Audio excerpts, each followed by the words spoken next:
Bonsoir à tous, ravi de vous retrouver pour cette nouvelle édition de votre journal. Dans l'actualité ce soir, en République démocratique du Congo, le procès dit des 100 jours prend un coup dur. Le juge Raphaël Yanni, en charge des audiences, est subitement décédé hier, une mort qui suscite une multitude de questions. Nous irons en Afrique du Sud à la rencontre de nombreux réfugiés et migrants. Beaucoup y vivent sans papier, une situation qui, en cette période de confinement, rend difficile l'accès aux aides dont ils peuvent bénéficier de la part du gouvernement. La tension est loin d'être retombée à Minneapolis après la mort d'un Noir, un de plus entre les mains de la police.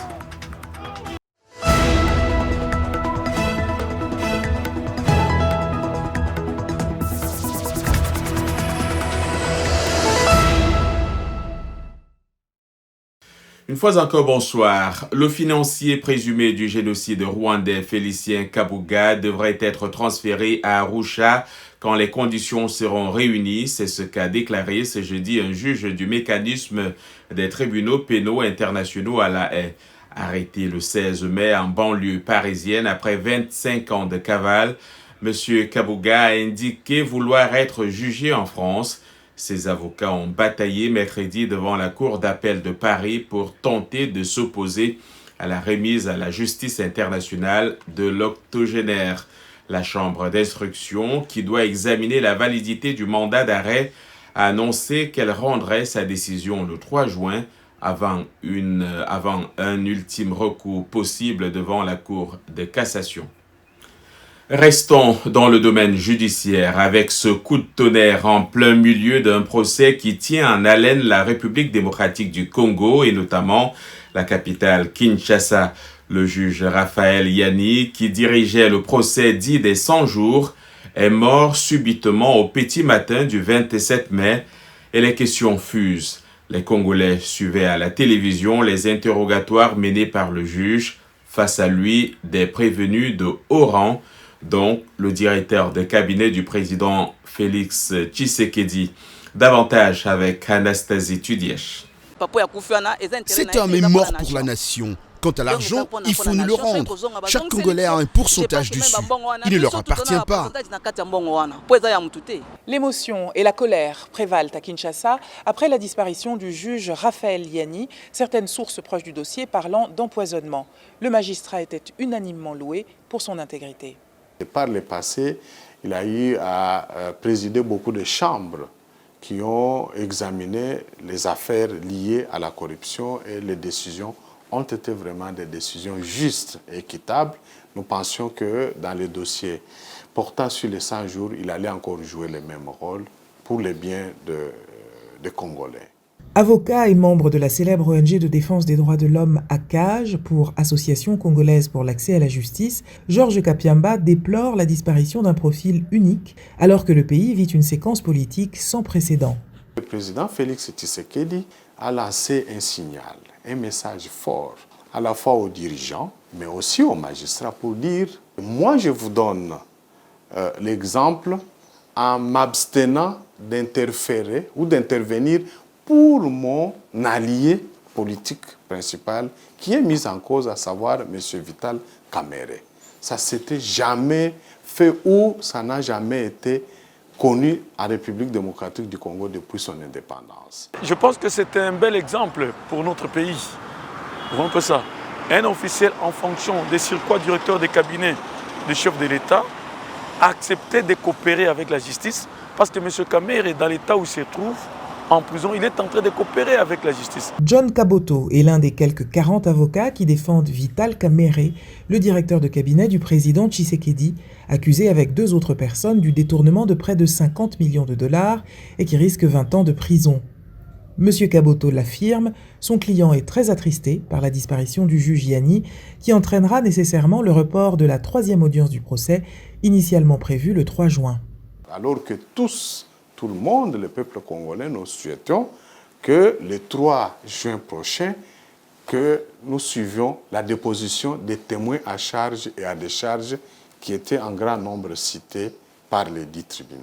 Et donc, nous regrettons et nous devons regretter ce décès inopiné parce qu'il a aussi cet impact sur le plan professionnel. La défense de M. Kamere se dit elle aussi défavorisée par le délai. En termes de temps, nous sommes perdants parce que la vitesse avec laquelle monsieur le juge Yanni est en train de mener cette instruction, en tout cas c'était une vitesse qui nous profitait beaucoup plus. Entre deuil et inquiétude, les Congolais, encore sous le choc, vont désormais devoir patienter le temps que le tribunal de grande instance de la Gombe-Kinshasa désigne un remplaçant au juge Yanni dans l'espoir d'un dénouement juste et équitable. Anastasie Tudièche pour VOA Afrique, Kinshasa. Le Bureau régional de l'Organisation mondiale de la santé pour l'Afrique a déclaré qu'il constatait une augmentation rapide des cas sur le continent par rapport à il y a 2 semaines. Les cas signalés ont triplé dans 5 pays et doublé dans 10 autres, a-t-il déclaré lors d'une conférence de presse ce jeudi, notant que la plupart des pays sur le continent comptent encore moins de 1000 cas signalés. L'Afrique du Sud est la deuxième économie du continent et constitue un aimant pour des millions de réfugiés et de migrants. Le pays compte plus de 4 millions d'étrangers, dont la grande majorité dépend du travail quotidien. Mais cette source de revenus informels s'est asséchée de façon catastrophique du jour au lendemain à cause du confinement. Désormais, sans papier pour la plupart d'entre eux, ils ne peuvent pas accéder aux aides du gouvernement et survivent grâce au soutien d'ONG et d'organisations religieuses. Yacouba Ouedraogo nous en dit plus. Cette immigrée éthiopienne n'arrive pas à retenir ses larmes. À 47 ans, la mère célibataire qui a fui la répression dans son pays vit à Johannesburg avec ses 3 enfants sans permis de séjour depuis 2008. Vivotant avant le nouveau coronavirus, grâce à de petits boulots, elle s'est retrouvée sans travail depuis que le gouvernement a décrété le confinement. Pas de boulot, pas de papier, elle ne peut accéder aux aides sociales. Son salut, elle le doit au mois de Ramadan. Heureusement, nous sommes entrés en confinement en plein Ramadan. Les membres de la communauté musulmane ont une culture d'assistance. Parfois, les gens reçoivent des informations selon lesquelles je ne travaille pas, que j'ai des enfants et je suis une mère célibataire et ils m'apportent de la nourriture. Affamés, la plupart des immigrés sans boulot et sans papier survivent grâce à des aides des organisations comme celle d'Amir Cheikh. Il dirige le Forum de la diaspora africaine en Afrique du Sud, financé par des organisations religieuses. Son réseau fournit 3500 kits de vivres et 750 repas par semaine, pas seulement à des étrangers, mais aussi à des citoyens sud-africains, à son avis, plus sociables que leurs dirigeants. Le gouvernement de l'Afrique du Sud est beaucoup plus xénophobe que la communauté locale. Nous sommes acceptés par les communautés locales, nous coexistons avec elles et même aujourd'hui, vous avez vu que nous leur avons donné des kits alimentaires, alors nous n'avons pas beaucoup de problèmes. Mais ce sont les représentants du gouvernement, en particulier les hauts fonctionnaires, qui créent en fait cette tension au sein des communautés. Pourtant, dans le cadre d'un plan d'urgence, le président Cyril Ramaphosa a annoncé des distributions de vivres et une allocation mensuelle de $20 pour les plus démunis. Ni Ramaphosa ni ses ministres n'ont mentionné de conditions pour la nationalité des bénéficiaires de l'aide. Mais dans les faits, les migrants et les ONG constatent que ce soutien va de facto aux citoyens sud-africains.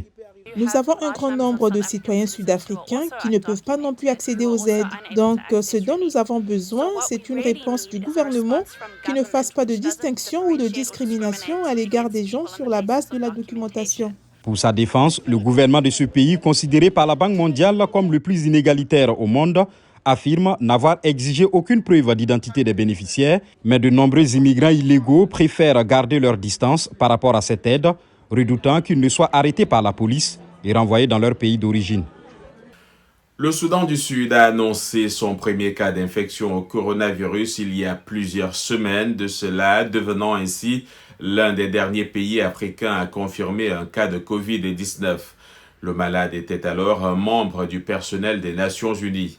Mais des années de guerre civile et de faibles financements ont laissé aux plus jeunes pays du continent, ou plutôt du monde, un système de santé fragile, ce qui fait craindre une propagation rapide du virus s'il n'est pas contrôlé. Suivons ce reportage à Djouba de Sheila Poni. Le récit est d'Arzuma Compaoré. Bien avant la fermeture de ces aéroports et de ses frontières, le Soudan du Sud avait déjà pris des mesures de prévention contre le Covid-19.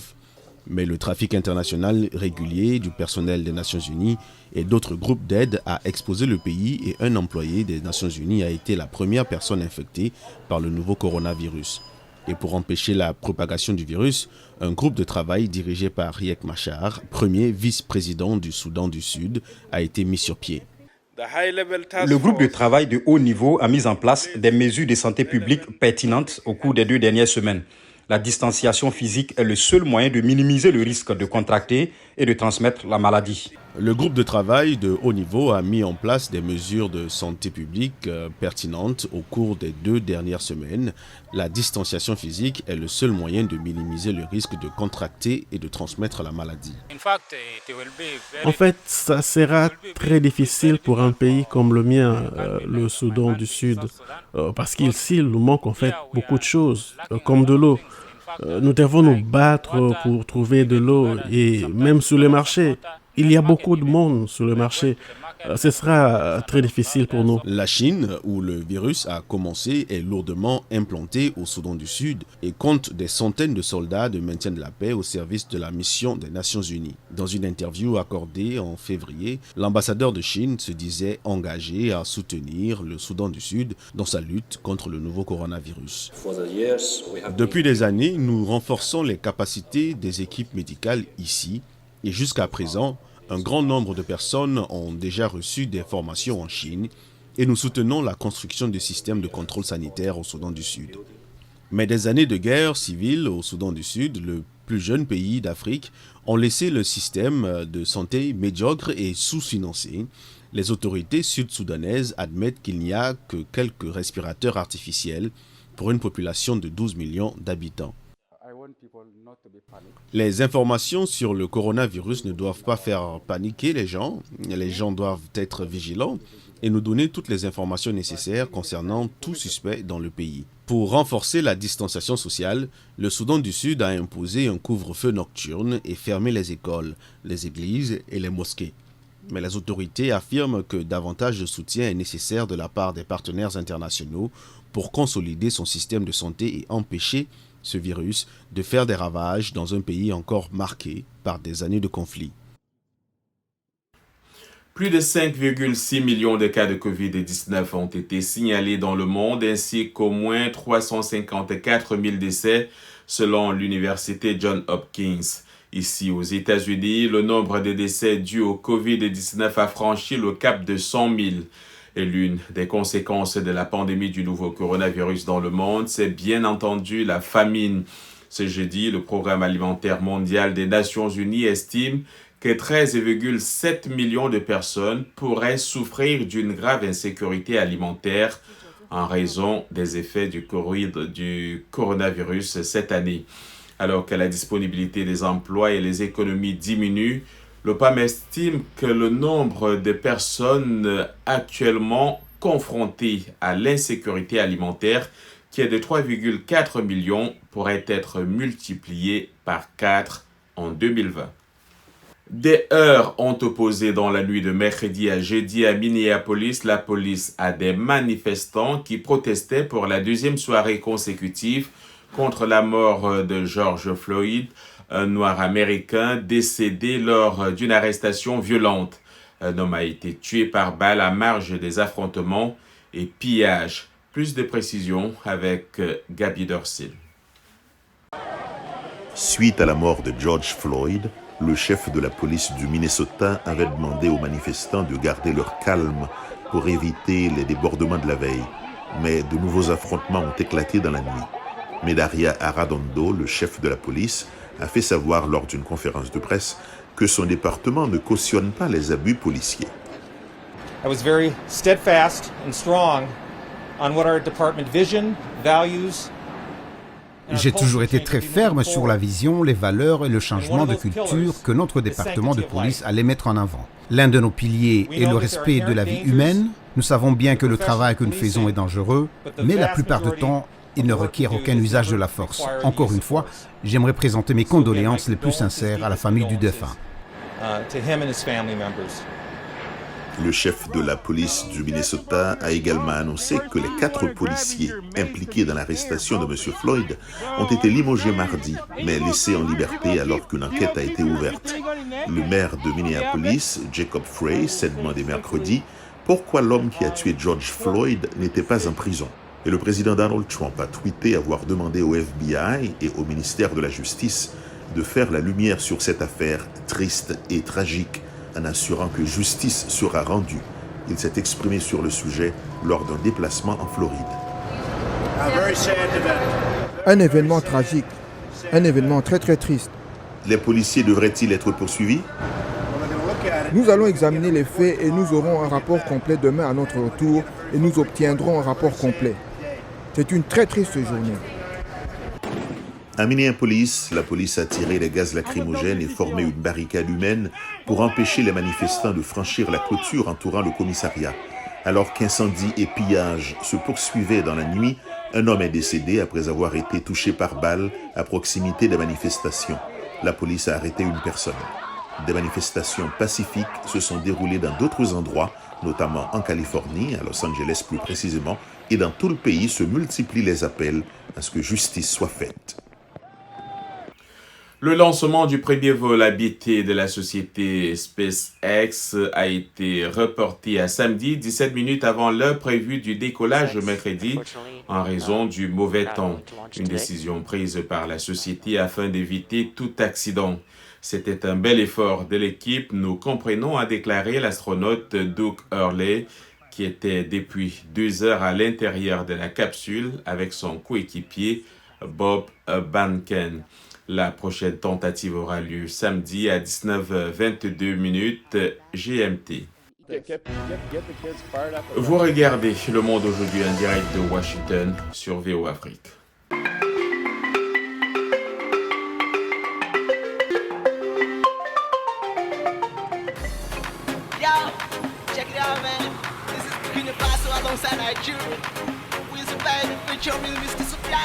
You know what it is, my bad records, get it on.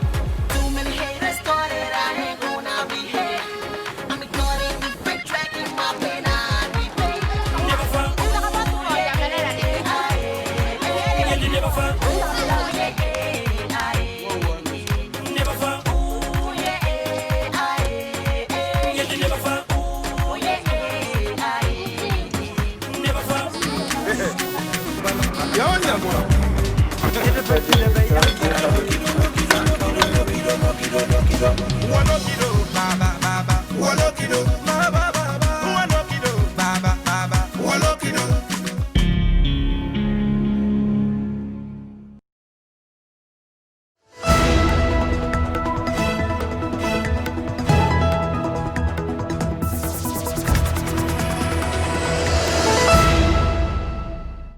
Merci de nous rejoindre pour cette seconde partie du Monde aujourd'hui. John Lyndon, de retour avec vous. Chaque jeudi, nous avons rendez-vous avec la chronique santé. Fidèle à cette tradition, nous retrouvons tout de suite Mohamedou Oumfa. Bonsoir Mohamedou. Salut John. Ce jeudi, je m'intéresse au débat sur l'hydroxychloroquine, un médicament utilisé dans le protocole de soins administré aux patients du Covid-19 dans certains pays. Ce médicament est prôné par des scientifiques comme le professeur français Didier Raoult. Ce médicament avait même été sous le feu des projecteurs lorsque le président américain Donald Trump a affirmé qu'il le prenait à titre préventif contre le Covid-19. Seulement, voilà, une étude rendue publique le 22 mai par la revue médicale de Lancet balaie les certitudes du professeur Raoult. L'étude se base sur les dossiers médicaux de 96 000 patients recueillis dans 676 hôpitaux sur 6 continents, des patients hospitalisés entre le 20 décembre 2019 et le 14 avril 2020.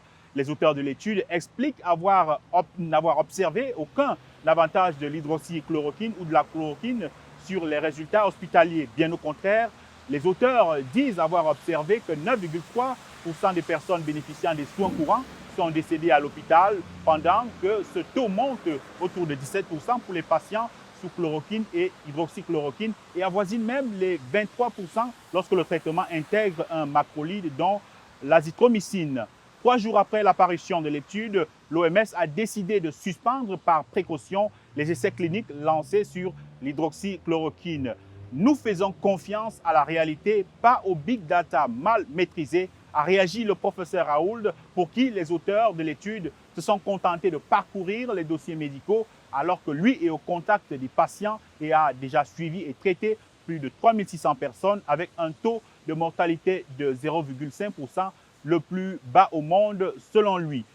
Ce que relativise un expert que nous avons interrogé sur la question. Regardez. Nous pouvons dire aujourd'hui que l'hydroxychloroquine n'est pas ce médicament miracle pour le Covid-19. Nous pensons que ceux qui sont infectés du Covid, à peu près 70 à 80% ne présentent aucun symptôme. Et la plupart de ces patients guérissent seuls sans prendre de médicaments. Nous pensons que la plupart des patients que le professeur Raoult a dû évaluer et soigner appartiennent à ce groupe qui se guérissent sans la nécessité de produits chimiques ou de médicaments. Il y aura certainement des leçons à tirer de tout ceci. L'ampleur de la pandémie dans le monde a provoqué une mobilisation tous azimuts des scientifiques, naturopathes et autres chercheurs qui proposent de nouveaux protocoles quasiment chaque semaine.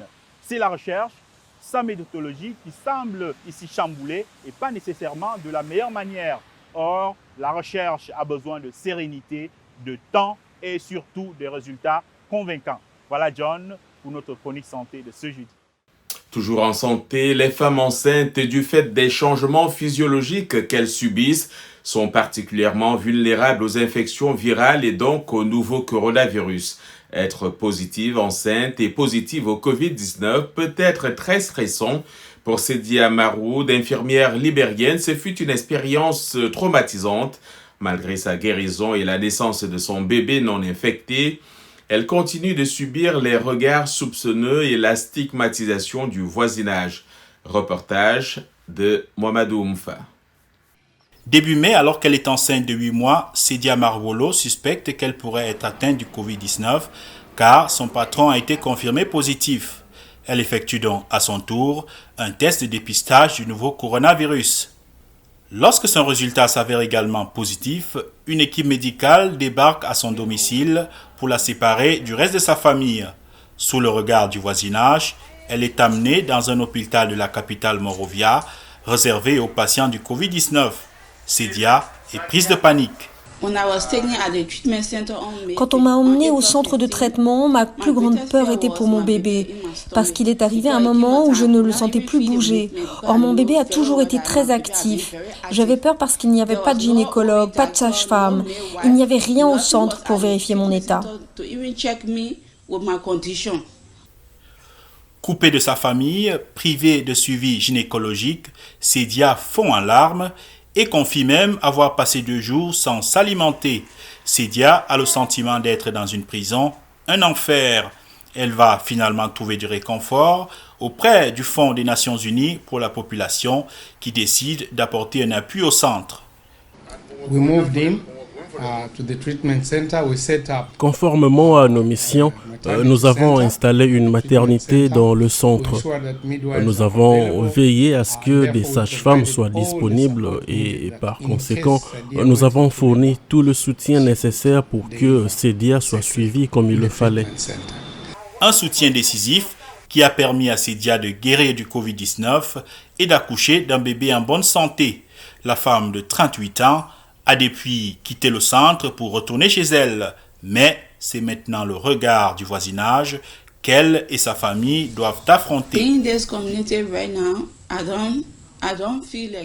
Je ne me sens plus chez moi dans cet endroit. Les gens nous dévisagent, appellent notre maison la maison Corona ou se mettent à courir quand je sors de chez moi. Le suivi des grossesses et la prise en charge des accouchements préoccupent les spécialistes en ces temps de pandémie du Covid-19. Selon l'UNICEF, 116 millions de naissances sont attendues dans les 9 mois suivant la déclaration officielle de la pandémie. ce qui représente un vrai défi. Il l'est davantage pour ceux qui ont un système de santé fragile comme le Libéria et qui pourraient avoir de la peine à maintenir les services de soins pour les femmes enceintes et les nouveau-nés.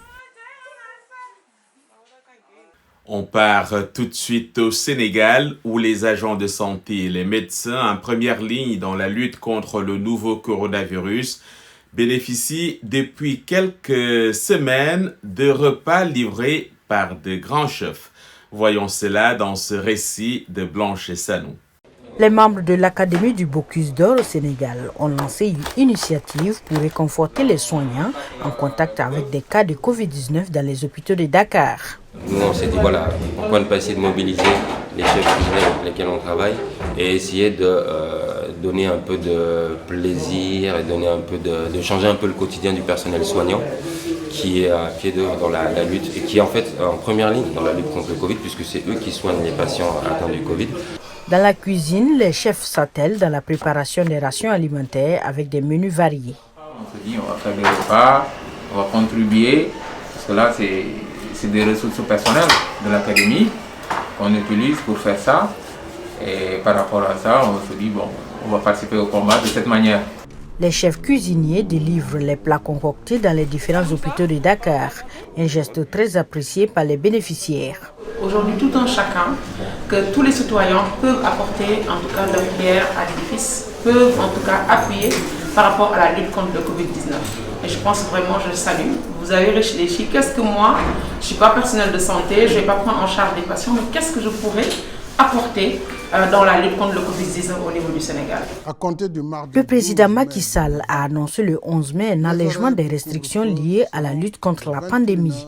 Depuis mars, les autorités avaient fermé les frontières, les écoles, interdit les rassemblements et limité l'ouverture des marchés. Autant de mesures éprouvant la résistance d'une population dont environ 40% vit sur le seuil de pauvreté selon la Banque mondiale. Et c'est avec cela qu'on se quitte. Merci pour votre fidélité à VO Afrique. Portez-vous bien, protégez-vous et surtout, passez une excellente soirée.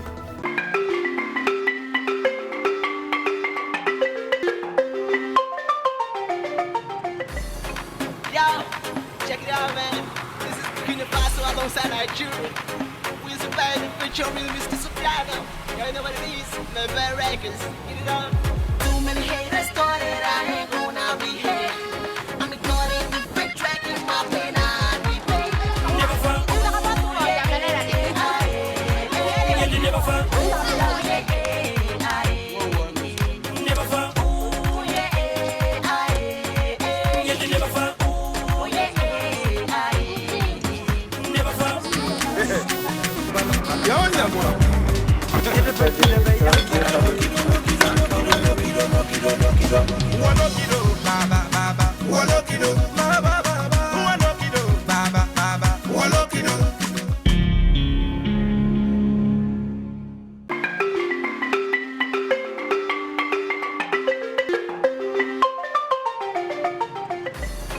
Yo, check it out, man. This is Burkina Faso alongside Nigeria. We're surviving for your real Mr. Sofiano. You know what it is, the bad records. Get it on. Too many haters thought that I ain't gonna be here.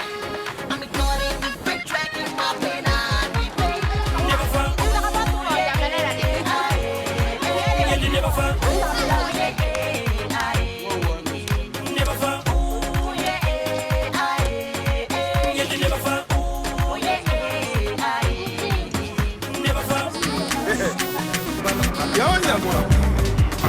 Everybody,